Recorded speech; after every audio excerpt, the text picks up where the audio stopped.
আসসালামু আলাইকুম রহমতুল্লাহ বারকাত নাহমাদুহু ওয়া নুসাল্লি আলা রাসূলিহিল করিম আম্মা বাদ।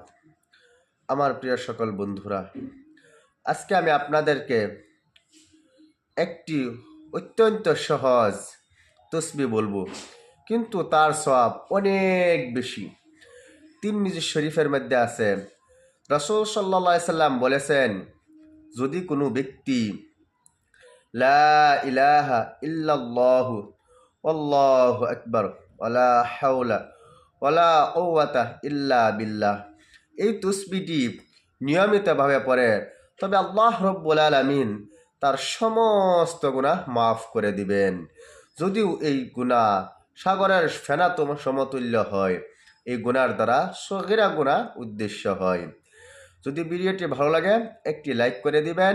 এমন ভিডিও পেতে হলে চ্যানেলটা সাবস্ক্রাইব করে দিবেন আর সৎকার জারিয়ার নিয়তে ভিডিওটি শেয়ার করে দিবেন।